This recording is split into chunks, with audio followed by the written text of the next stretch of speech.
Stepping into the month of May through June, it's all about French art and culture, at least in my city, which a series of French-related programs can be found in the entire month, from musical performance, art exhibitions to French gourmet market and wine tasting. While these programs are made for entertaining the mass, I have a much particular interest to celebrate the month of French art and culture, starting with getting a copy of a French book titled La Grande Histoire du Parfum, written by a French perfume expert, writer and historian, Ms. Élisabeth de Feydeau, published by a French publishing house, Editions Larousse. Although this book was published back in late 2019, it intrigues me immensely as I only realize its existence only a couple of weeks ago through a coincidence, and I think it comes in a perfect time to my hands given it's right on the month about French culture and art.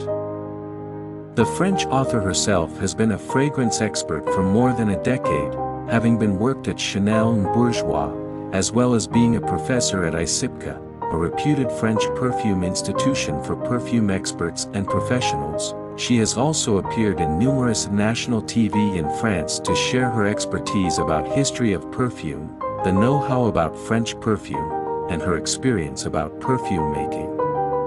Elizabeth also established her own consulting firm in 1997, specializing in olfactory and cultural development called Arty Fragrance, located in Versailles, not only providing perfume-related workshops for fragrance enthusiasts, she also created perfume products under her brand, included a series of luxury scented candles, home diffusers and of course, eau de parfum as well, which are all inspired by the spectacular Baroque spirit of the 18th century and the Palace of Versailles.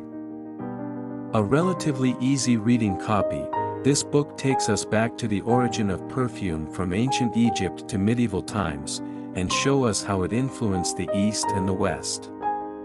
Of course, it also covers the history of French perfume, including its significance in the French royal court during the time of King Louis XIV to Marie Antoinette, something that intrigues those who wants to understand how a perfume was made, with its precious historic photos and resourceful information. This book illustrated the French perfume history that can be comprehended easily even for those without any knowledge about perfume. Also, it offers the reader a brief guide to Grasse, the